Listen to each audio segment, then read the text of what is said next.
Hopefully আমরা সবাই ভালো আছি। কাট মার্কসটি গতকাল বলতে পারিনি, আজকে এই কাট মার্কসটি বলার জন্য এই লাইভটি করা।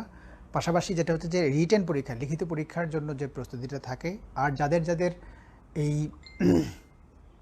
কাট মার্কসটা যাদের হবে না, অর্থাৎ বিশেষটি যাদের মনে হচ্ছে যে যাদের খারাপ হয়ে গেছে পরীক্ষাটি, তাদের জন্য শেষ করণীয় কী সে বিষয় নিয়ে আমরা কথা বলতে পারি। আচ্ছা, আমরা কাট মার্ক নিয়ে চলে আসি। যে প্রশ্নগুলো হলো সেখানে আমি যেটা দেখলাম যে এই পরীক্ষার প্রশ্ন থেকে এই প্রশ্নটা কিন্তু ওই যে আমরা আগের যে পরীক্ষা যেগুলো হয়েছে তো ওরকমই আর কি, যে এরকম না যে একেবারে ইজি হয়ে গেছে যে কারণে অনেক বেশি মার্কস হবে, সেটা না। আর যারা পরীক্ষা দেয় পরীক্ষার হলের মধ্যে একমাত্র তারাই বোঝে যে আনসার করার ব্যাপারটা ভুলটা কিভাবে হয়। বের হওয়ার পরে বই দেখে, বই ঘেটে, ডিকশনারি ঘেটে বা অনেক কিছু ঘেটে কিন্তু আমরা কারেক্ট আনসারটা খুব অনায়াসে বলে দিতে পারি এবং খুব বড় গলায় কথা বলতে পারি যে এইটা কারেক্ট, এরকম সিলি মিস্টেক তুমি করলা, এরকম কথা আমরা বলে দিতে পারি। কিন্তু ফ্যাক্ট হচ্ছে যে যে পরীক্ষা হলের মধ্যে দেয় একমাত্র সেই বোঝে যে ওইখানে কি ঘটনাটা ছিল, এবং ওখানে তার কাছে মনে হবে যে আনসারটা এক, বের হওয়ার পরে কিন্তু সেই আবার দেখবে যে কিভাবে তার এটা ভুলটা হয়ে গেল এবং সে অবাক হয়ে যাবে। এইটাই নিয়ম, যতবার পরীক্ষা হয় এটাই ঘটে।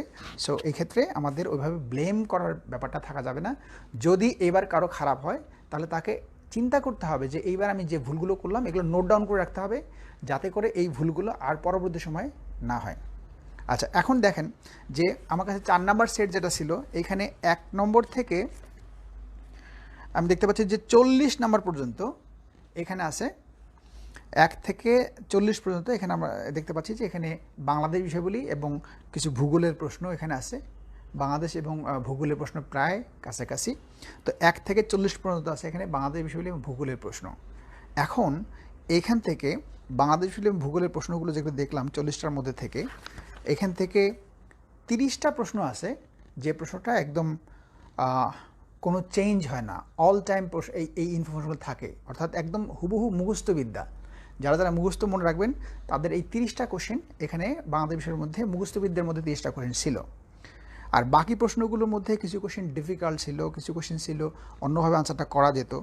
এখন মুখস্থবিদ্যার ক্ষেত্রে কিছু প্রশ্ন ছিল বেশ কঠিন, কয়েকটা প্রশ্ন ছিল বেশ কঠিন, আবার কিছু কিছু প্রশ্ন ছিল যেগুলো আমাদের পারা উচিত, অনেক ইজি কোশ্চেন। সো যারা এই কয়েকটা কোশ্চেন যেগুলো ছিল খুবই ইজি, এগুলো দেখে যারা বেশি খুশি হয়ে গেছে যে এত ইজি কোশ্চেন, এগুলো তো এমনিই পারা যাবে বা পরীক্ষার কোশ্চেনটা সহজ হয়ে গেছে, সেটা তারা সেভাবে ভাববে যে এই কোশ্চেনগুলো তো ইজি, একেবারে ইজি। কিন্তু ওই কয়েকটা কোশ্চেন ইজির মধ্যে কিন্তু অনেক ডিফিকাল্ট কিছু কোশ্চেন আছে। ইনফরমেশন, এটা ইনফরমেটিভ হলেও যে 30টা কোশ্চেন মুখস্থ করলে এগুলো কমন ছিল, বাট এই 30টা কোশ্চেন কিন্তু মুখস্থ করার জন্য যেই পরিমাণ ইনফরমেশন মনে রাখা দরকার সেই পরিমাণ পড়াটা আমাদের হয়েছে কিনা সেটা একটা ফ্যাক্ট। ওকে, আর ইন্টারন্যাশনাল অ্যাফেয়ার্স থেকে দেখতে পাচ্ছি বাংলার পরেই আছে ইন্টারন্যাশনাল অ্যাফেয়ার্স, এখানে আছে ইন্টারন্যাশনাল অ্যাফেয়ার্সের, আমি একটু দেখে দিচ্ছি।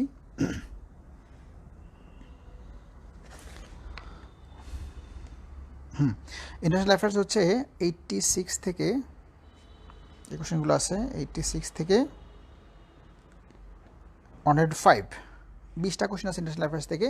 এই 20টার মধ্যে থেকে 16টা প্রশ্ন ছিল ইনফরমেটিভ, অর্থাৎ মুখস্থবিদ্যা। তো ইন্টারন্যাশনাল অ্যাফেয়ার্স থেকে দেখতে পাচ্ছি যে 16টা ছিল মুখস্থ করার মতো কোশ্চেন, অর্থাৎ মুখস্থবিদ্যা ছিল 16টা আর বাংলাদেশ বিষয় ছিল 30টা। সো এখান থেকে 46 দেখা যাচ্ছে যে এটা মুখস্থবিদ্যায় কমন পড়েছে এই ইন্টারন্যাশনাল অ্যাফেয়ার্স এবং বাংলাদেশ অ্যাফেয়ার্সের মধ্যে। বাকি প্রশ্ন কিছু আছে, আর ইনফরমেটিভ যেগুলো আছে এগুলো যে সব আমি বললাম মনে রাখা যাবে তাও না। আর সবগুলো মিলে যে প্রশ্নগুলো আছে এই প্রশ্নগুলো আমি 3 ক্যাটাগরিতে ভাগ করেছি। একটা ক্যাটাগরি হচ্ছে যে কোন প্রশ্নগুলো অনেকের মধ্যে, অর্থাৎ যারা প্রার্থী তাদের মধ্যে অনেকের মধ্যে পারতে পারে এরকম প্রশ্ন কতগুলো, সেটা একটা ক্যাটাগরি। আর একটা ক্যাটাগরি ভাগ করেছি যে যেটা যারা প্রিলি পাস করবে এরকম সংখ্যা কত, মানে কতজনের এই আনসারগুলো পারা উচিত, যারা অন্ততপক্ষে প্রিলি পাস করার মতো অ্যাবিলিটি আছে, অর্থাৎ যারা পড়ালেখা করে তারা কতগুলো পারতে পারে, এটা একটা ভাগ করেছি। আর একটা ভাগ হচ্ছে যে সুপার স্টুডেন্ট। সুপার স্টুডেন্ট বলতে বোঝাচ্ছি যে তারা মানে মানে যে কাউকেই, মানে যে কোনো এক্সাম, যত এক্সামই হোক প্রিলিমিনারি রিলেটেড সব এক্সামে টিকবে এই টাইপের স্টুডেন্ট, অর্থাৎ সব পারে, প্রিলিতে সব পারে এরকম স্টুডেন্টও আছে। আচ্ছা, আমাদের মুনা রহমান বলছে স্পিকারটা এটা আমাদের একটু নিচে পড়ে গেছে বোধহয়, আর এটার মধ্যে ব্যাটারি শেষ, এটা বহুদিন থেকে ইউজ হচ্ছে, ব্যাটারি নতুন করে কেনা হয়নি, এটা ব্যাটারি কিনতে হবে। তো ভালোই এটা কাজে দিল আমাকে, অনেকগুলো লাইভ নিয়েছি এটা দিয়ে। তো যাই হোক, ব্যাটারি বোধহয় শেষের দিকে, যদি শোনা না যায় মুনার রহমান আমাকে আরেকবার বলতে হবে যে এটা শোনা যাচ্ছে না। হ্যাঁ, আমি চেষ্টা করতেছি যে এটা শোনা যায় কিনা। ওকে, সবগুলো আনসার 200 আনসার আমি নতুন করে যদি বলতে চাই তাহলে এটা অনেক সময় লাগবে, দরকার নাই। যে আনসারগুলো কনফিউশন, যদি 4 নাম্বার সেট কারো থাকে, নাম্বারটা বললে আমি সেটা বলে দিব, আর ডিরেক্ট শুধু আনসারটা বললে কিন্তু আমার খুঁজে পেতে সমস্যা হবে। ওকে, আচ্ছা, আমি যেটা বলতেছিলাম যে এখান থেকে যে প্রশ্ন আমি 3 ভাগে ভাগ করে নিয়েছি। একটা হচ্ছে যে একটা মেজরিটি পার্সন স্টুডেন্ট যারা পারবে, আরেকটা হচ্ছে যে যারা প্রিলি টেকার মতো অবস্থায় আছে তারা, আর একটা হচ্ছে যে সুপার স্টুডেন্ট যারা সব পরীক্ষায় পারে এবং এই পরীক্ষাগুলো তাদের কাছে এগুলা কিছুই না, যে কাটমার্ক থাকবে সে কাটমার্ক থেকে অনেক বেশি নাম্বার তারা পাবে, এই লেভেলে একটা গ্রুপ আছে। এখন আমরা আসি যে কাটমার্ক থেকে বেশি লেভেলে পাবে, এই লেভেলটা কারা। মনে রাখতে হবে এই লেভেলটা হচ্ছে যে যারা এর আগে প্রিলিমিনারি পরীক্ষা 3-4 বার দিয়ে ফেলছে, কিন্তু পড়াটা কন্টিনিউশনটা আছে, প্রতিবারই পড়ে এবং প্রতিবারই প্রিলি পরীক্ষা দেয়, প্রিলি পাস করে, রিটার্ন দেয়, ক্যাডার হতে পারে না, নন ক্যাডার হয় অথবা ক্যাডার হতে পারে না।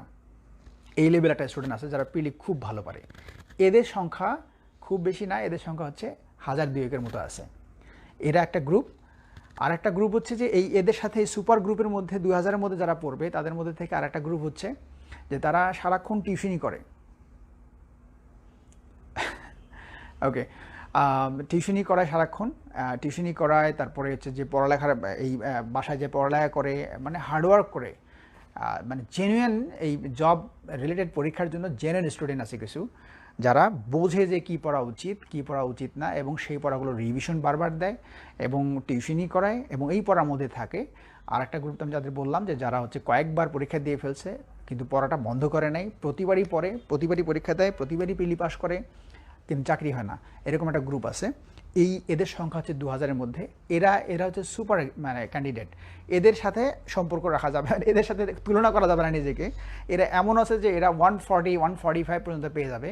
সো এটা দেখে আফসোস করার কিছু নেই, এরা সুপার স্টুডেন্ট। এদের সাথে এদের 2000 থেকে 2500 ক্যান্ডিডেট আপনাকে ছেড়ে দিতে হবে, যে এদের সাথে আপনার কোনো তুলনাই হবে না। কারণ আপনারা যারা প্রথমবার পরীক্ষা দিচ্ছেন বা সেকেন্ড টাইম এই পরীক্ষাটা দিলেন, তাদের সাথে ওদের সাথে হিউজ গ্যাপ হবে। তারা সুপার স্টুডেন্ট, মানে এই জব রিলেটেড পরীক্ষার মধ্যে ওরা 2 থেকে 2500 আছে। এদেরকে আপনি ফি সাবিনাল্লাহ করে ছেড়ে দেন যে 2 থেকে 2500 যারাই প্রিলি টিকবে তাদের মধ্যে থেকে ওই গ্রুপের 2 থেকে 2500 আছে, ওদের সাথে আপনি পারবেন না কোনোভাবেই, ওটা আলাদা। তাহলে বাকি যারা আছে এইখান থেকে টিকতে গেলে কি হবে, সেখানে আমি বলবো যে টোটাল যে ক্যান্ডিডেট আছে, টোটাল যারা প্রার্থী থাকে এই পরীক্ষার মধ্যে পরীক্ষা দিচ্ছে, এই যে এবার যেটা দিল 3,30,000, মূলত পরীক্ষায় 4,12,000, কিন্তু ওই যে পরীক্ষায় কিছু অ্যাবসেন্ট থাকাতে 3,30,000 যদি অ্যাটেন্ড করে, এখান থেকে পরীক্ষার্থী হচ্ছে সব মিলে, এটা মনে রাখতে হবে যে যারা 3,30,000 আছে এখান থেকে ক্যান্ডিডেট হচ্ছে হাইয়েস্ট 70,000। ওকে, তো এই 3,30,000 মধ্যে থেকে আমি বলবো যে মূলত ক্যান্ডিডেট হচ্ছে 70,000। এই 70,000 ক্যান্ডিডেট এরা কিছু কিছু পড়ালেখা করে আর কি, বিসিএসের মধ্যে বা অন্যান্য জব রিলেটেড পরীক্ষার মধ্যে কী পড়তে হয় কী পড়তে হয় না এই সম্বন্ধে তাদের ধারণা আছে। এরকম সংখ্যা হচ্ছে 70,000, এটা সর্বোচ্চ, এর উপরে যাবে না। সো বাকি যারা আছে এদের একাডেমিক রেজাল্ট যতই ভালো হোক, এদেরকে নিয়ে আপনার ওরিড হওয়ার কোনো কারণ নাই, এরা আপনার মূলত কম্পিটিটর্স নয়। সো আমি যে কাটমার্কস নিয়ে যাদের কথা বলবো, আমি বলবো এই 70,000-এর মধ্যে, বাকিদের কথা আমি বলতে চাচ্ছি না। 70,000-এর মধ্যে কী দাঁড়ায়, তো 70,000-এর মধ্যে যেটা দাঁড়ায় সেখান থেকে দেখা যায় যে 70,000-এর মধ্যে থেকে 50% ক্যান্ডিডেট হচ্ছে যে এরা পড়ালেখা করে কিন্তু সব সাবজেক্ট পড়ে না, এরা 2 থেকে 3টা সাবজেক্ট ভালো পড়ে আর বাকিগুলো ভালোভাবে পড়ে না। তো এরা হচ্ছে 50%, অর্থাৎ 70,000-এর মধ্যে 35,000 যারা থাকে, 35,000 যারা ক্যান্ডিডেট আছে যারা হচ্ছে যে 10টা সাবজেক্টের মধ্যে কিছু কিছু সাবজেক্টে দুর্দান্ত পারে, যেমন সাধারণ জ্ঞান খুব ভালো পারে, বিজ্ঞান ভালো পারে, মোটামুটি ভূগোল যাই বলি ভূগোলও পারে, এইগুলো আর কি বেশ আর কি, যে ওই যে সর্বোচ্চ স্থান সর্বনিম্ন স্থান এগুলো যাই হোক মোটামুটি এই জায়গাগুলো তারা খুবই ভালো পারে। 70,000-এর মধ্যে 50,000-এর কথা বলছি, যে এরা যে মানে সব বিষয়ে ভালো পারবে তা না, কিছু কয়েকটা বিষয় ভালো পারে, আবার কিছু বিষয়ে একদম পারে না, এরকম গ্রুপ হচ্ছে 35,000। তাহলে আমার বাকি থাকলো 35,000। আমি যে কাটমার্কস নিয়ে কথা বলবো সেই কাটমার্কসের কথাটা হচ্ছে 35,000 নিয়ে, অর্থাৎ বাকি 35,000 নিয়ে। এই 35,000-এর মধ্যে থেকে যে প্রশ্নটা আমি পড়লাম সেখান থেকে এগুলো আমি 3 ভাগ করে, এটা অসংখ্যবার দাগ দিয়েছি, দেখাতে পারলে এটা ভালো হতো। তো অনেকগুলো দাগ দেয়া আছে। যে প্রশ্নগুলো আসলে 35,000 পারবে, অর্থাৎ 35,000 ক্যান্ডিডেট যতগুলো আনসার করতে পারবে, আমার কাছে মনে হয়েছে এটা 87 থেকে 88, মানে 35,000 ক্যান্ডিডেটের মার্কস হচ্ছে 87 থেকে 88, অর্থাৎ 87 to 88 বা 89 বা 86, এই লেভেল হচ্ছে 35,000, অর্থাৎ 35,000 ক্যান্ডিডেট 86 to 89 এটা পারবে। প্রশ্ন হচ্ছে যে পিএইচসি কত হাজার ক্যান্ডিডেট পাশ করাবে। তো আপনাকে নিশ্চিত থাকতে হবে যে পিএইচসি এটা আমার মনে হয় কি যে এটাই হবে, যে সেটা হচ্ছে যে 35,000 ক্যান্ডিডেট কোনোভাবেই প্রিলি পরীক্ষায় পাশ করাবে না। তাহলে এটা বোঝা যাচ্ছে যে 35,000 ক্যান্ডিডেট আছে সেখান থেকে যে 86, 87, 88 এরকম পাবে, তো ওই 80, 86, 87 এটা আসলে কাটমার্ক মোটেও হতে পারে না। এটা হচ্ছে প্রথম, হচ্ছে আমরা বাদ দিয়ে আসতেছি এই গ্রুপটা। আর একটা গ্রুপ আমি যেটা পেলাম, সুপার যারা ক্যান্ডিডেট পেলাম, যাদেরকে আমি আলাদা করে মার্ক করে ফেলছি, আমি দেখলাম যে সুপার ক্যান্ডিডেটরা চেষ্টা করলে এখান থেকে প্রশ্নগুলো থেকে 132 এর উপরে পায়। খুব মজার একটা ব্যাপার, সেটা হচ্ছে যারা 35,000-এর মধ্যে আছে, এই 35,000 দেখেন যে সামান্য ইয়ার থেকে মার্কস কত কম বেশি হয়ে যায়, অর্থাৎ 2,000 স্টুডেন্ট বা 2,500 স্টুডেন্ট আছে যারা এই কোশ্চেনের মধ্যে 132 ক্রস করবে, 132 এর উপরে যাবে, এরকম ক্যান্ডিডেট হচ্ছে 2,000 থেকে 2,500 আছে। তাহলে পিএইচসি নিবে কত হাজার? তো পিএইচসি কত হাজার নেবে এটা ডিপেন্ড করবে যে ওইখান থেকে তাদের চাহিদা অনুযায়ী তারা কত হাজার নিতে পারে। তো এইটা মনে রাখতে হবে যে তাদের নর্মালি আমরা যেটা দেখতেছি আগের বিশেষগুলোতে আমরা তাকাই, যদি দেখা যায় গড়ে 15,000, 16,000 বা 17,000, লাস্ট ইয়াতে ছিল বোধহয় কত 17,000 সামথিং এরকম ছিল। তো 17,000, 15,000 বা 12,000 এর মধ্যে আর কি পিএইচসি ক্যান্ডিডেটগুলোকে নেয়, অর্থাৎ 12,000 থেকে 17,000 ক্যান্ডিডেট এরকম নিতে পারে। আমার মনে হয় 17,000 এক্সিড করবে না, 17,000 থেকে 12,000 এর মধ্যে আর কি ক্যান্ডিডেট পিএইচসি নিতে পারে। এখন এই 17,000 থেকে 12,000 ক্যান্ডিডেট কারা আসে? এবার আমি সেকেন্ড পর্যায়টা আসি। সেকেন্ড পর্যায়ে যেটা থাকে, যে কোশ্চেনগুলো, এইটা খুব ভালো করে শুনতে হবে বিষয়টা, অর্থাৎ যে প্রশ্নগুলো এখানে আসে সেই প্রশ্নগুলো যদি সে বিশেষ ক্যাডার হতে চায় তাহলে তার জানা উচিত, পারা উচিত। অর্থাৎ আরেকটাভাবে যদি বলি আমি, যে প্রশ্নগুলো একজন বিসিএস ক্যাডার যারা হয় তারা পড়ে থাকে, অর্থাৎ তার কমন পড়া উচিত এবং এই প্রশ্নগুলো তার অবশ্যই পারা উচিত, এরকম প্রশ্ন আমার কাছে মনে হয়েছে এটা হচ্ছে যে 15 to 110, 105টা থেকে 110টা প্রশ্ন এমন প্রশ্ন আছে যে প্রশ্নগুলো যদি সে বিসিএস ক্যাডার হতে চায় বা এই লেভেলে যদি একটা আসতে চায় তাহলে তার পারা উচিত। আর এটা যদি না পারে, 105 যদি না পারে, তাহলে এটা অন্যরা পেরে যাবে, অর্থাৎ 35-এর থেকে না হোক 30-র মধ্যে বা 25-এর মধ্যে সে চলে যাবে, এই পর্যায়ে চলে যাবে। অর্থাৎ আমি যদি ধরি যে 105টা প্রশ্ন যারা প্রিলি পাস করবে তাদের এটা এই প্রশ্ন থেকে এটা পারা উচিত।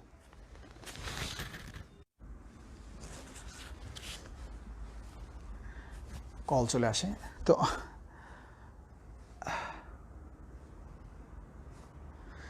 ওকে, আমি যেটা বলছিলাম, একটু আমার লাইনটা বোধহয় কেটে গেছিলো, সরি। তা আমি বললাম যে যাদের প্রিলি হওয়া উচিত বা বিশেষ হওয়ার মতো মানে প্রিপারেশন যাদের আছে তাদের এই শিট থেকে বা এই প্রশ্ন থেকে 105টা কোশ্চেন থেকে 110টা কোশ্চেন তাদের আনসার করা, কারেক্ট আনসার করা উচিত। তো আমি বলবো যে এটা কিন্তু কাট মার্কস না, অর্থাৎ 110টা কোশ্চেন তাকে আনসার করা, যদি এই কোশ্চেনটা ভালোভাবে করে 110টা কোশ্চেন যদি 105 থেকে 110-এর মধ্যে আমি যদি মাঝখানে ধরি তাহলে হচ্ছে 107 থেকে 108, অর্থাৎ 107টা কোশ্চেন যদি মাঝখানে ধরি। ওকে, গুড। মাসুম বেলে বসে লাইন ছিল, একটা কল আসছিল আর কি, ওই জন্য আর কি সমস্যা ছিল। তো যাই হোক, 107টা কোশ্চেন পারা উচিত প্রত্যেকেরই, কিন্তু এটা কিন্তু কাটমার্ক হওয়ার কথা না। 107 বা 105 এটা কাটমার্ক হওয়ার কথা না। আমি বলছি যে এটা পারা উচিত। তাহলে আমরা এটা ধরে নিব যে যারা এই যে 12 থেকে 15,000, আমি যদি বলি যে 15,000 যদি পাস করায় পিএইচসি, তাহলে এটা হচ্ছে যে তাকে 105 নাম্বারের মতো আনসার, অবশ্যই এখানে আনসার কারেক্ট করা উচিত। এখন প্রশ্ন হচ্ছে যে 105 কাটমার্ক হতে পারে কিনা। আচ্ছা, 105 বা 107 কাটমার্ক হতে পারে কিনা, এখন ডিপেন্ড করবে যে যদি কেউ 110টা আনসার কারেক্ট করে আপনি নিশ্চিত থাকেন তার কিছু কোশ্চেন অবশ্যই ভুল আনসার করবে। তাহলে ভুল যেটা করবে, যেমন আমি যদি 110টা কারেক্ট করি আর আমি যদি 120টা আনসার করি তাহলে কি দাঁড়ায়? তাহলে দেখা যাচ্ছে 10টা আমার ভুল হবে, তাহলে আমি 110 কারেক্ট করলাম আর বাকি 10-এর জন্য 5 মাইনাস যাবে, অর্থাৎ আমি পাবো 105। তাহলে আমি 110টা কারেক্ট করলে যে 110টা কারেক্ট করে সে নিশ্চিত রূপে 120টা আনসার করে বা 125টা আনসার করে। এখন ডিপেন্ড করবে যে তার কতগুলো ভুল গেছে সেটার উপরে। তাহলে আমি বলবো যে 105 থেকে 110 এটা হচ্ছে পাশ করার নাম্বার, যারা যারা পাশ করবে তাদের এটা পারা উচিত এক। এখন ডিপেন্ড করছে যে সে কতগুলো ভুল করতে পারে। তো আমি এটা যদি সহজে যদি বলি যে যে কেউ যদি আমরা আনসার করি, আমরা সাধারণত 120 থেকে 30টা আনসারের নিচে সাধারণত করি না, আমরা আনসারটা বেশি করি। সেক্ষেত্রে আপনার যদি আনসার হয় 110 কারেক্ট করলেন আর আপনি আনসার করলেন 130টা, আপনার ভুল হলো 20টা। তাহলে 20টা ভুল হলে আপনার মাইনাস কত হবে? 10 মাইনাস হবে। তাহলে আপনার কাট মার্কস চলে আসবে, আপনার মার্কসটা চলে আসতেছে 100। তাহলে বন্ধুরা আমি যেটা বলবো, এই কথাটা আসলে কোন দিকে যাবে বা অনেকেই কীভাবে নিবে আমি ঠিক জানি না, আমার কাছে জাস্ট মনে হয়েছে এটাই ফাইনাল কথা তা না, বাট এটাকে আমরা একটা বেস ধরে নিতে পারি যে কার কীরকম ভুল যায় সেটার উপর কিন্তু ডিপেন্ড করে যে এখান থেকে কীরকম হতে পারে। কিন্তু আমি যেটা বললাম যে 105টা থেকে 110টা কোশ্চেন আনসার যার কারেক্ট হয় না বা হবে না এখান থেকে, তার একটু সমস্যা আছে, বোঝা যাবে যে এই কোশ্চেনের ক্ষেত্রে তার টেকাটা তার জন্য খুব একটা রিস্কি হবে। এটা হচ্ছে আমার প্রথম কথা। এখন কথা হচ্ছে কাট মার্কসটা এক্স্যাক্টলি কত আসতে পারে। তো আমি যদি বেস ধরি যে 110, আর 110 যে বা এটা করে সে ভুলও করে ওইরকম, অর্থাৎ 15-20টা বা 10টার মধ্যে ভুল করে ফেলে, তো সেক্ষেত্রে আমরা যদি 110 যদি ধরি তাহলে সে আনসার যদি 130 করে 20টা ভুল হলে চলে আসবে 100। আর যদি 105টা কারেক্ট করে আর তার যদি ভুল যদি 105টার মধ্যে থেকে 120 আনসার করলো তাহলে 15টা ভুল গেল, তাহলে কিন্তু তার মানে 100 নিচে নেমে আসবে। সো এই প্রশ্নের ক্ষেত্রে আমরা অনেকেই অনেক কথা বলতে পারি, কিন্তু আমার কাছে যেটা মনে হয়েছে যে ভুলগুলো ধরে আর ওই যে যেহেতু এভারেজ স্টুডেন্ট 100, মানে আমি যদি বলি 15,000 স্টুডেন্ট যদি এরকম 110 বা 105-এর মধ্যেই থাকে, 15,000 স্টুডেন্ট যারা কারেক্ট করবে 105 থেকে 110 বা 111 এর উপরে যেতে পারবে না, যে আমি 15,000 যে বেসটা যদি বললাম কারেক্ট করবে এটা, এখন সে ভুল কতগুলো করলো সেটা হচ্ছে ফ্যাক্ট। তো ভুলগুলোতে আমি ধরি, ভুলগুলো মাইনাস করলে সে কতগুলো আনসার করছে তার মাইনাস করার পরে সেটা আসে, কাট মার্কসটা সেখান থেকে আসে। সো এইখান থেকে আমার যেটা মনে হয় যে ভুল প্রত্যেকে আমরা করি, এবং এই ভুলগুলোর থেকে যেটা হয় যদি আপনার মার্কস 100 থাকে, আমি আবারও বলি, যদি আপনার মার্কস 100 থেকে উপরের দিকে থাকে তাহলে আপনার চান্স আছে এই কোশ্চেনে পাস করার জন্য, একটা চান্স আছে 100 নাম্বার থেকে উপরের দিকে যদি থাকে।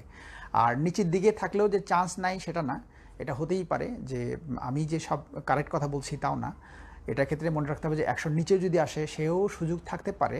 সেক্ষেত্রে ক্যান্ডিডেট পিএইচসিকে বেশি পাস করাতে হবে, হয়তো 16,000 17,000 পাস করালে হয়তো 98 96 এগুলো টাচ করলেও করতে পারে।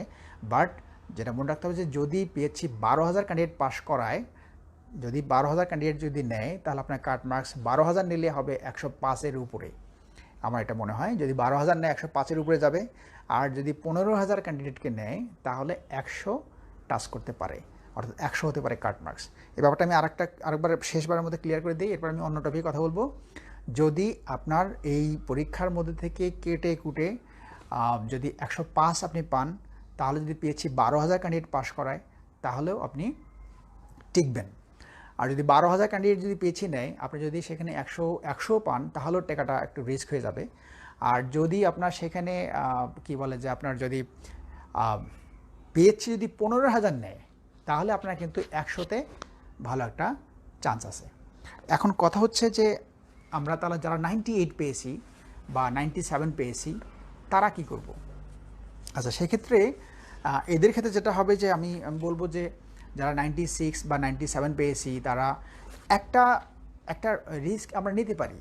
সেটা হচ্ছে কীরকম, যে বাসায় সারাদিন বসে থেকে যেহেতু বিসিএসটা ট্রাইটা করতে থাকবো, এরকম অনেকে আছে যে ট্রাই করতে থাকবো, তাহলে তাদের যেটা হবে যে বিসিএসটা যদি ট্রাই করতে হয় তাহলে রিটেনটা কেন একটু আমার দেখে নেওয়া হয় না, একটু রিটেনটা, কারণ রিটেনটা তো জন্য তো আর সুযোগ পাওয়া যাবে না, রিটেন তো সবসময় এটা পড়া যাবে না, ঠিক আছে? ওকে, তাহলে রিটেনের যদি প্রস্তুতিটা যদি এখান থেকে নেওয়া যায় তাহলে তো লস কিছু নাই। তা আমি বলবো যে যদি কেউ 98 পায় বা 99 পায় বা 100 পায়, তো তাদের জন্য বলবো যে সেটা হচ্ছে রিটেনের প্রস্তুতি নিয়ে রাখা ভালো। যদি না টেকেন তাহলে যেটা হবে যে এটা আপনার রিটেনের জন্য একটা ভালো প্রস্তুতি হয়ে থাকলো, পরের বেসের জন্য এটা ভালো করতে পারবেন, এটা মাথায় রাখতে হবে। আচ্ছা, আমি যা বললাম এটা কে কে বুঝি নাই একটু যদি জানিয়ে দেন, আমি আরেকবার বুঝিয়ে দিব। আচ্ছা, অনেক অনেক কথা। কি বলছে? রদ্দুর আলামিন বলছে, স্যার জবের জন্য পারফেক্ট একটা বই করেন, এত বই পড়ে কোনো লাভ হয় না, কাজের বই করেন স্যার, যেখান থেকে বেসিক সহ অ্যাডভান্স লেভেল পর্যন্ত জানতে পারবো, অনেক অনেক উপকার হবে। আচ্ছা, রদ্দুর আলামিন আমি অনেক অনেক ধন্যবাদ জানাচ্ছি, খুব সুন্দর একটা প্রশ্ন। আমি একটা প্রশ্নই ধরলাম, সেই প্রশ্নটা অনেক সুন্দর।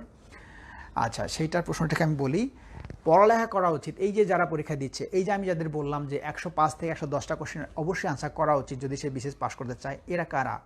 এটা কেন পারা উচিত? এগুলো বলেছি কিন্তু যে এগুলো বেসিক থেকে এই প্রশ্নগুলো আসে, অর্থাৎ 105টা থেকে 110টা কোশ্চেন এটা অবশ্যই তার এটা পারা উচিত এই কোশ্চেনগুলো। এখন সে ভুল কতগুলো করবে তার উপর ডিপেন্ড করে যে কত মাইনাসে সে চলে যাবে, কিন্তু 105টা কোশ্চেন কিন্তু তার পারা উচিত, 105 থেকে 110টা কোশ্চেন। তা এইটা কেন হবে? এই যে ও বলতেছে পারফেক্ট কী করা যায়, মানে এত এত বই না পড়ে পারফেকশনে কী আসা যায়, খুব সুন্দর কথা। তো এটার জন্য যেটা হচ্ছে যে আমি এবার 41তম বিষয়টা আমরা আসি, যে 41তম যেটা হয় যাদের হবে না, যাদের মনে হচ্ছে যে না আমরা 90 নিচে বা 92 বা 93 পাচ্ছি, আমাদের তো হচ্ছে না হ্যান ত্যান, আপসেট হওয়ার কোনো কারণ নাই। যে প্রিলিতে এরকম ঘটনা ঘটেই, এরকম হতেই পারে। যে কাজটা করতে হবে সেটা হচ্ছে যে পরের বিশেষটা যে 41তম যেটা আসতেছে, এখন এটার ক্ষেত্রে আমাকে অনেকেই বলছে যে 41তম স্পেশাল হবে কি না, স্পেশাল হলে কী করবো এটা বলতেছে। মনে রাখতে হবে যে স্পেশাল যদি হয়, 41 স্পেশাল যদি হয়, তাহলে স্পেশাল হলে সবসময় মনে রাখবেন যে স্পেশাল হলে এর মানে পরের যেটা জেনারেল বিসিএসটা আসে সেটা কিন্তু 1 থেকে 2 মাসের মধ্যে আসে। যতবার এরকম হয়েছে আমরা দেখছি যে 26তম ছিল স্পেশাল বিসিএস, শুধু শিক্ষা কাটা নেওয়া হয়েছিল, ঠিক 1 মাস কি 2 মাস পরেই 27তম বিসিএস চলে আসছে। আবার 32 ছিল স্পেশাল বিসিএস, 33 বিসিএস তার 1 মাস থেকে 2 মাসের মধ্যে চলে আসছে। আবার কত ছিল? 39 ছিল স্পেশাল বিসিএস, 40তম বিসিএসটা এর 1 মাস পরেই আসছে। ঠিক এরকম যদি 41তম স্পেশালও হয় তাহলে এর ঠিক 1 মাস বা 2 মাসের মধ্যেই 42তম সার্কুলার দেবে।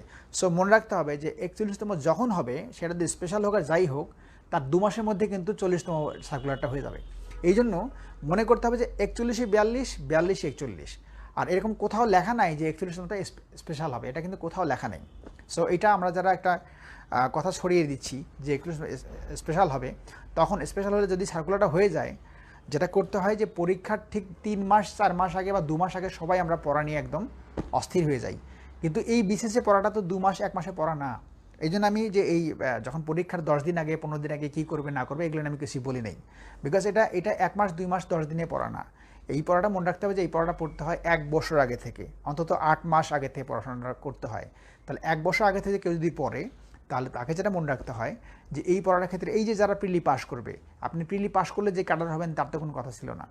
যারা প্রিলি পাস করবে তাদের কিন্তু রিটেন পরীক্ষা যেটা আছে, যদি তার বেস ভালো না থাকে, যদি সে প্রিলিতে ভালো করে পড়ালেখা না করে, তাহলে কিন্তু এটা পাস করে কোনো লাভ হবে না।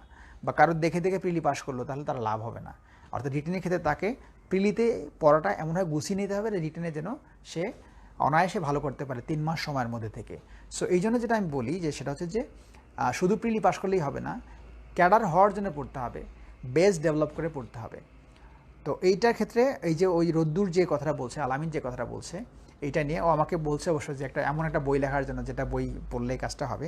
সো এই ক্ষেত্রে আমার যে সাজেশন যে বইটা আছে এই বইটাকে আমি একদম ঢেলে সাজাচ্ছি। আমার কাছে এই জিনিসটা আমার কাছে মনে হয়েছে যে এই যারা পরীক্ষা দেয় বা যারা পড়ে তারা কি পড়তেছে, তারা ওই বিভিন্ন বই থেকে যেটা হচ্ছে জাস্ট কি যে কিছু কোশ্চেন সেগুলোই পড়তেছে।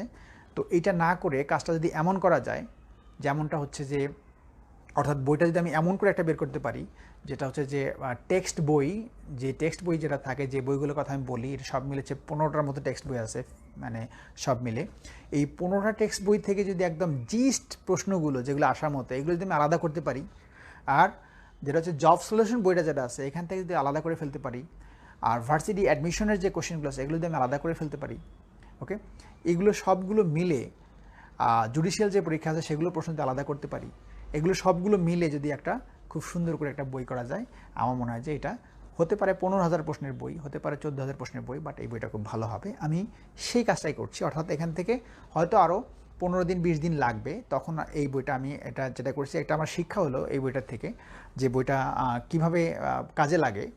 সো আমি দেখলাম যে এটার থেকে তো অন্যান্য পরীক্ষার মধ্যে রীতিমতো কমন থাকে। বিশেষ পরীক্ষায় আমি এটা ঘেটে দেখি নেই কয়টা কমন পড়ছে। তো আমি দেখলাম যে বিজ্ঞান থেকে আমাদের এক স্টুডেন্ট পোস্ট দিয়েছে যে সেখানে 15টা কোশ্চেনের মধ্যে 10টা কোশ্চেন বিজ্ঞান থেকে, যে আমি সামান্য কিছু প্রশ্ন দিয়েছি এখান থেকে 10টা কোশ্চেন আছে। একটা পেজ থেকেই এই বিশেষ পরীক্ষায় 4টা বিজ্ঞানের কোশ্চেন আছে আমার ওই বইটা থেকে। সো এই বইটা যদি ঢেলে সাজানো যায়, যেমন গণিতটা, তারপর অন্যান্য পার্টসগুলো যেগুলো আছে এগুলো যদি একটু ঢেলে সাজানো যায়, আমার এই বইটা একটা ভালো একটা বই হবে। সো আমি এই বইটা করবো, ওর কথাটা রাখবো। আর পাশাপাশি যেটা হচ্ছে যে বিজ্ঞানের জন্য এটা একটা কাজ প্রায় শেষ। বিজ্ঞানের জন্য একদম গুছিয়ে টেক্সট বই 7 থেকে 12 পর্যন্ত যত টেক্সট বই আছে সেই টেক্সট বইগুলোর আলোকে একটা খুব সুন্দর করে একটা বিজ্ঞান বই প্রায় শেষ, বের করার অপেক্ষা আছে। এই বইটা করতে পারলে আমার মনে হয় যে এটা কাজে লাগবে। ছোট বই, অল্প দাম, তো এইগুলো দিয়ে যদি করা যায় আমার মনে হয় যেগুলো খুবই কাজে লাগবে। তো এই কাজগুলো আমি করছি। আসলে আমার হাতে সময় থাকে না, যতটুকুই করি অতটুকু আমি চেষ্টা করব। আমি এবার আসি যে এখান থেকে আর দু একটা মেসেজ দেখে তারপর আমি কিছু রিটেন নিয়ে কিছু কথা বলবো, আর প্রিলি নিয়ে 31তম প্রিলি নিয়ে কথাটা বলবো। আর যদি কারো কোনো প্রশ্ন থাকে সেটা তো আমি শুনবই। আমাদের তানহা তো আছে, ও সবসময় থাকে। আব্দুল বারি বলছে, স্যার পাস ফেল কিভাবে নির্ধারণ করা হয়, কাইন্ডলি বলবেন কি? কোনটা পাস ফেল ঠিক আমি জানি না। প্রিলির পাস ফেলটা হয় যদি আপনি যে মার্কসটা কাট মার্কস করে দিবে ওই মার্কসের নিচে পেলে আপনি ফেল করবেন, হাফ মার্কস নিচে পেলেও ফেল করবেন। সো এটা হচ্ছে পাস ফেল। রেজাল্ট খুব বেশি দেরি করবে না, এটা হচ্ছে যে উইদিন মান্থ, 1 মাসের মধ্যে রেজাল্ট হয়ে যাবে। আচ্ছা, এটা গেল। তারপরে আল্লাহ ভরসা বলছে মোহাম্মদ আলী হোসেন, থ্যাংক ইউ। এখন রিটেন নিয়ে আলোচনা করার দরকার। আচ্ছা, মোম্ময়ী শিশির বলছে রিটেন নিয়ে আলোচনা করা দরকার, তার মানে ওর পরীক্ষা বোধহয় ভালো হয়েছে, আমি রিটেন নিয়ে কথা বলতেছি। আচ্ছা, তারপর হচ্ছে যে রিটেনের জন্য কি করব। রকুনুজ্জামান রকুন আছে, please sir we must not be late else we will miss the train, complex আর কম্পাউন্ড। আচ্ছা, এই যে কোশ্চেন একটা করছে, এখানে মনে রাখতে হবে যে এলস কথাটা আছে, এলস মানে হচ্ছে নতুবা, মনে রাখতে হবে ইয়েট, এলস, অর, এই সেন্সটা যখন ফলো করবে তখন সেটা হবে কম্পাউন্ড সেন্টেন্স। এটাও একটা কম্পাউন্ড সেন্টেন্স। আচ্ছা, তারপরে আমরা চলে আসছি, তার মধ্যে একটা আচ্ছা, আমি কয়েকটা এখান থেকে কিছু কোশ্চেন আছে কনফিউশন, অনেকেই প্রশ্ন করছে, আমি দেখবো ওটা। ওই যে আবার সেই প্রশ্ন করছে জুয়েল মণ্ডল, বলছে 41তম কি স্পেশাল হবে?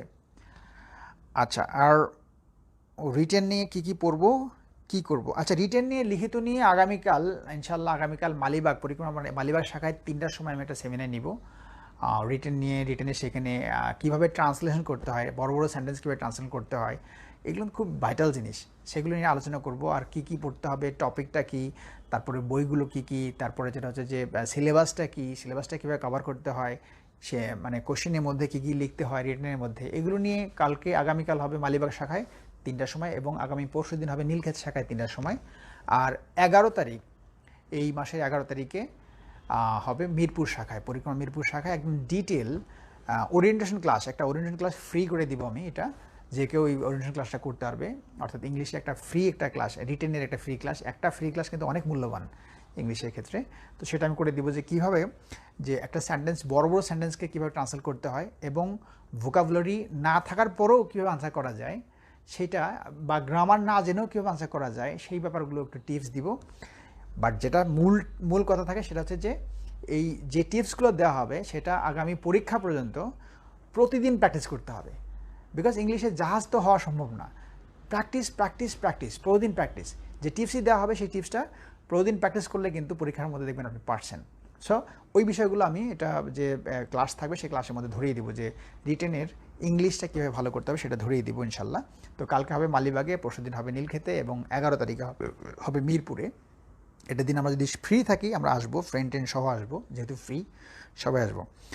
আচ্ছা, আর একটা প্রশ্ন যদি আসে, মোল্লা আবু শামীম বলছে কি এই বিসিএস এর প্রশ্ন বিশ্লেষণ করে আমাদের নতুন কোনো কৌশল বলবেন কি? হ্যাঁ, এটা একটা সুন্দর কথা বলছে যে এই বিসিএস এর প্রশ্নের আলোকে তো নতুন কৌশল ঠিক করা ঠিক হবে না, কারণ এই কৌশলটা যে এবার থাকবে তা না, পরে আবার দেখবেন আরেকটা হয়ে গেছে। একটা কথা শুধু বলে দেই যে 41তম যে যারা 40তম তাদেরকে আমি কিছু পরামর্শ দিয়েছিলাম। 41তমের জন্য আগামী 7 মে থেকে লাইভ শুরু করব, লাইভে পড়া দিব। তো কল চলে আসতেছে, পড়া দিব। এই পড়াগুলো আমি যেটা বলবো সেটা শুনতে হবে, এবং 7 তারিখ থেকে এই যে লাইভটা থাকবে, আমরা যারা 41তম দিব এদেরকে নিয়ে আমাদের যে পরিক্রমা টিউটোরিয়ালস গ্রুপটা আছে, প্রয়োজনে গ্রুপটার নামই করে দেবে 41তম গ্রুপ। তো ওই গ্রুপে অ্যাটেন্ড করে ওই গ্রুপে যুক্ত হয়ে যেভাবে পড়া দিব, যে বইগুলো কিনতে বলবো এবং যা বলবো তা একদম ফলো করতে হবে 1 বছর। সো 1 বছর যদি এটা ফলো করি আমরা, আমার মনে হয় যে আমি যে কাজগুলো দেবো এই কাজগুলো ঠিকমতো করা যায়, এই পড়াগুলো রিভিশন দেওয়া যায়, ঠিকমতো করা যায়, তাহলে আমার মনে হয় নেক্সট 41 বা 42তম যেটাতেই আপনি পরীক্ষা দিবেন ওটাতে ইনশাল্লাহ প্রিলি নিয়ে এইবার যে কষ্টটা পেলেন এই কষ্টটা আর পরের বার ইনশাল্লাহ হবে না। সো ওই কথাগুলো আমি 7 তারিখেই দিব। এর মধ্যে থেকে আমি একটু গুছিয়ে নিচ্ছি যে কী পড়া দিব, কী পড়া দিব না। আমি একটু অ্যাডভান্স একটু বলে দিই যেটা আমি শুরু করবো 41তম থেকে, যেভাবে শুরু করবো সেই স্টাইলটা বলে দিই। এটা হচ্ছে এরকম যে প্রথম কাজটা হবে যে 7 থেকে 12 পর্যন্ত 15টা টেক্সট বই, এই বইটা আমি গতবার কিনতে বলছিলাম, এবার একদম 15টা টেক্সট বইয়ের আমি একদম পোস্ট দিয়ে দিব আগে। এই 15টা টেক্সট বই আমরা কিনে ফেলবো প্রথমেই। আমি নাম বলে দেবো, আজকে আর বলবো না, 7 তারিখে নাম বলে দেবো কী বই কিনতে হবে। প্রথম কাজ হচ্ছে বই কেনা, এবং সেই বইগুলো হচ্ছে প্রথমে কোনো গাইড বই কেনা যাবে না, প্রথমে হচ্ছে শুধু ওই টেক্সট বইগুলো। এই টেক্সট বইগুলো কিছু জিস্ট ছোটো ছোটো কিছু গাইড আমি করে দিব, সেটা অবশ্য পয়সা দিয়ে কিনতে হবে। তো ওই ব্যাপারটা আলাদা জিনিস, কিন্তু নিজেকে আগে তৈরি হতে হবে।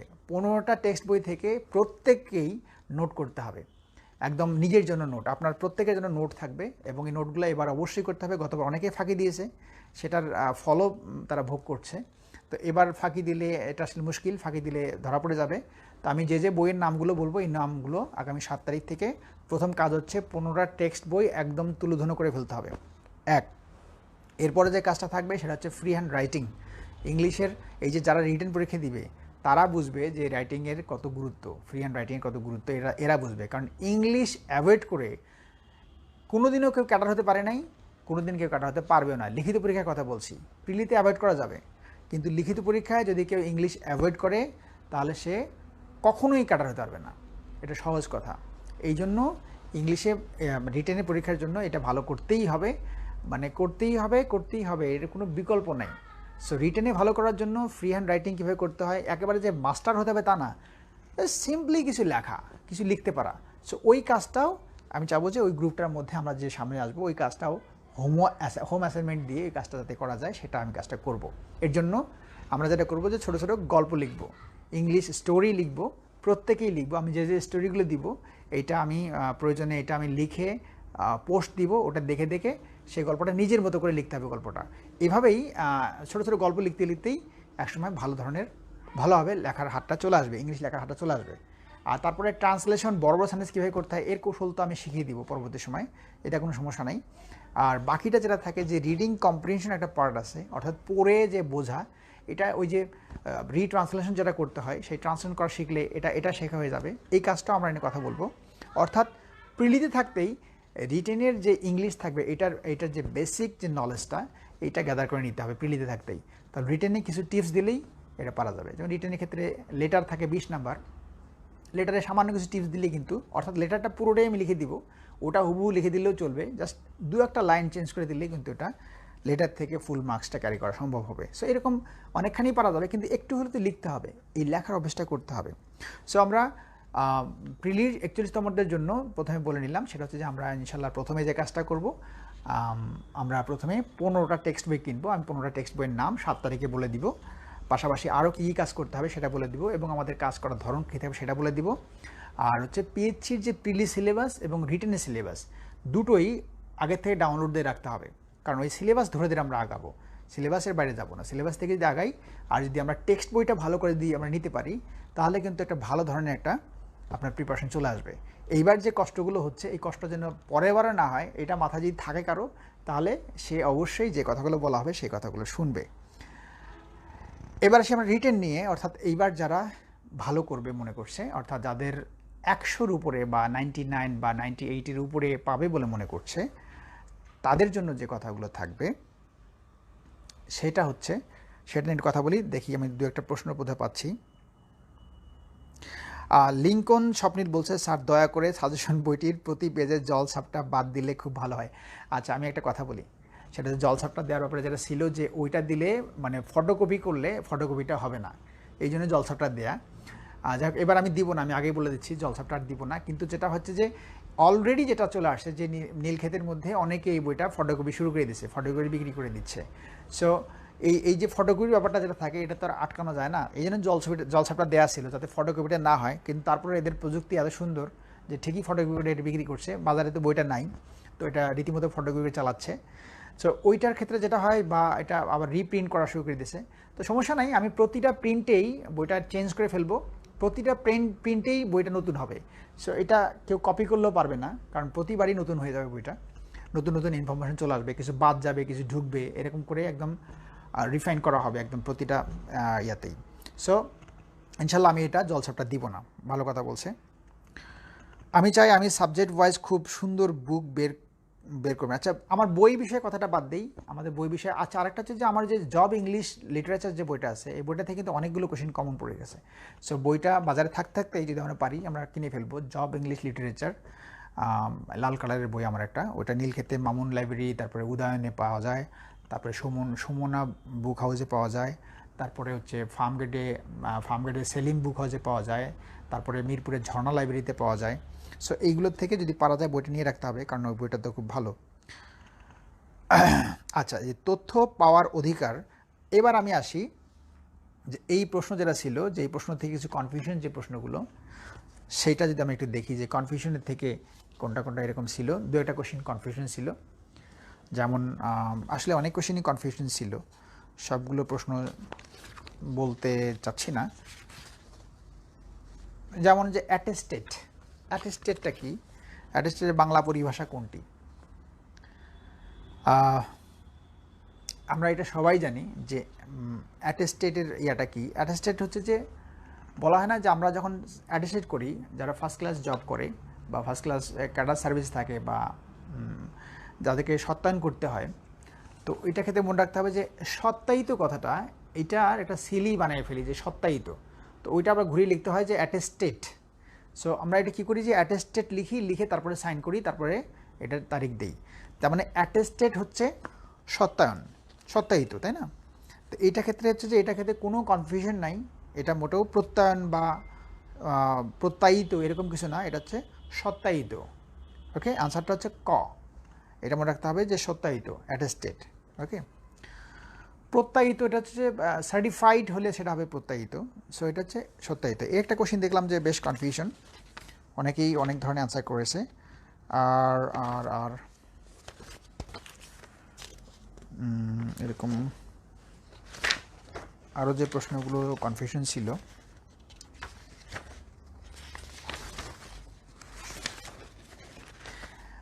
এই যে একটা প্রশ্ন ছিল এরকম, সেটা হচ্ছে যে এরকম যে বাংলাদেশে সংঘটিত বন্যার রেকর্ড অনুযায়ী কোন সালের বন্যায় সবচেয়ে বেশি এলাকা প্লাবিত হয়? 1988 সাল নাকি আরেকটা কত ছিল কনফিউশন, নাকি 1998 সাল? তাহলে কোন সালে বন্যায় বেশি প্লাবিত হয়, 1998 সাল না 1988 সাল? মনে রাখতে হবে যে এই বন্যাগুলোর ক্ষেত্রে বই পুস্তকে কী লেখা আছে সেটা হচ্ছে অথেন্টিক নিউজ। মাধ্যমিক ভূগোল বা উইকিপিডিয়ার মধ্যে যেটা দেয়া আছে সেটা হচ্ছে 1998 সালের যে বন্যা ছিল সেখানে 75% বাংলাদেশের এরিয়া প্লাবিত হয়েছিল, আর 1988 সালে যে বন্যা হয়েছিল সেখানে 60% এলাকা প্লাবিত হয়েছিল। তাহলে আমরা যদি বলি যে বেশি এলাকা প্লাবিত হয়েছিল কোনটি, অবশ্যই 1998 সালে, এটা হচ্ছে সূত্র থেকে। তাহলে আনসারটা হচ্ছে 1998। আনসারটা অনেকেই আমরা 1988 দিয়েছি, বি দিয়েছি, কিন্তু আনসারটা হবে 1998। ওকে, আর আর আর কনফিউশন যা ছিল সেখান থেকে আর কি আছে, অ্যাটেস্টেডটা তো গেল। এরকম ইংলিশ থেকে কিছু কোশ্চেন কনফিউশন ছিল, ইংলিশ থেকে। আচ্ছা, কনফিউশন আসলে আর এগুলো তো অনেক কনফিউশন যদি কারো যদি থাকে সেটা আমি পরে বলে দিব। আমি দেখতে পাচ্ছি যে রিটেনের ক্ষেত্রে যারা পাশ করবে তাদের কি করা উচিত।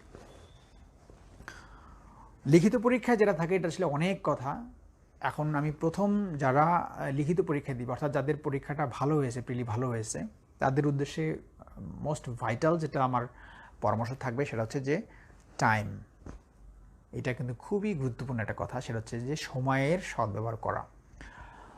যদি প্রিলি পাস হয় বা এরকম একটা ইয়েতে থাকে যে 98-এর উপরে আছে, যেহেতু একটু হলেও চান্স আছে, তো তারা আমার মনে হয় যে কোনোভাবেই সময় কিল না করে, একেবারেই টাইম কিল না করে, তো যেটা করতে হবে সেটা হচ্ছে যে রিটেনের জন্য প্রস্তুতিটার ব্যাপারে একদম ভালোভাবে নেমে যেতে হবে। বিশেষত যারা 100-র উপরে পাবে তাদের কথা বলবো যে 100 উপরে যারা আছে তাদেরকে রীতিমতোভাবে নামতে হবে। সেটা কীরকম, যে এটা সবচেয়ে যেটা ভুলটা করে ফেলে সেটা হচ্ছে রেজাল্ট কবে হবে সেজন্য ওয়েট করে। এটা আমি আপনাকে কয়েকটা গ্রুপ দেখাই, সেটা যেহেতু আমি যে বিভিন্ন কোচিংয়ে বহুদিন ক্লাস নিয়েছি, সো সেই ক্ষেত্রে আমি দেখেছি যে প্রথম 15 দিন তো এমনিতেই নষ্ট করে, প্রথম 15 দিন। তারপরে যেটা হয় যে বই পুস্তক বাজারের মধ্যে থাকে না, বিভিন্ন প্রকাশনী বই আসতে থাকে, তখন কি হয় যে এ বলে যে ওই প্রকাশনী একটা বই কেন, ও বলে যে ওই প্রকাশনী একটা বই কেন, তখন বাজারে দেখা যায় ওই প্রকাশনী বইটা এখনও বের হয় নাই, তখন ওই বইয়ের দোকানে এটা বলে রাখে যে ভাই বইটা বের হলেই বলবেন। এইভাবে 1 মাস সময় চলে যায় বই কেনার জন্য। তাহলে প্রথমত যে 15 দিন এমনি কিল করে যে পাস করব না, কাট মার্কস কত হবে, অমুক তমুক করতে করতে 15-20 দিন শেষ করে বই কিনতে 1 মাস চলে যায়। হাতে সময় থাকে মাত্র 3 মাসের মতো সময় থাকে, বা 3.5 মাস থাকে সময়, কখনো কখনো কিন্তু 2.5 মাসের মধ্যে পরীক্ষাটা হয়। সো 2.5 থেকে 3.5 মাস বা 4 মাসের মধ্যে পরীক্ষাটা হয়ে যায়। দেখতে দেখতেই 1 মাস চলে যাবে একদম চোখের নিমিষেই। তারপরে যেটা থাকে যে মাঝখানে তো আলহামদুলিল্লাহ 2টা ঈদ আছে আমাদের। ঈদের মধ্যে যেটা হয় যে ঈদের আগের 5 দিন এবং ঈদের পরের 5 দিন এমনিই শেষ, তাহলে ওখানে 10 দিন শেষ হয়ে যাবে। এইভাবে আমি দেখেছি যে প্রতিবারই রিটেন পরীক্ষার সময় এই আমাদের ঈদ পরে, ঈদ আলহামদুলিল্লাহ খুবই ভালো একটা আমাদের উৎসব, খুশির একটা উৎসব। কিন্তু যারা বিশেষ পরীক্ষায় পাশ করবো এরকম আমাদের মানে এই পরীক্ষার সময়টা কাজে লাগাবো, তাদের জন্য মনে রাখতে হবে যে ঈদের দিন আমরা আনন্দ করব, সবই ঠিক আছে, বাট বাকি যে সময়গুলো থাকে এই সময়ের কোনো সময় নষ্ট করা ঠিক হবে না, কারণ চান্স লাইফে বারবার আসে না। এই চান্সটা যারা ভালো করে পড়বে তারাই ভালো করবে। তো রিটেনের ক্ষেত্রে মনে রাখবো যে রিটেনের ক্ষেত্রে প্রথম যে কাজটা করা উচিত সেটা হচ্ছে যে প্রিভিয়াস কোশ্চেন, রিটেনের বিগত সালের যত প্রশ্ন আছে, প্রথম কাজ হচ্ছে এটা পারলে কালকেই করে ফেলেন, সেটা হচ্ছে বিগত সালের সবগুলো প্রশ্নের একটা চটি বই কিনে ফেলেন।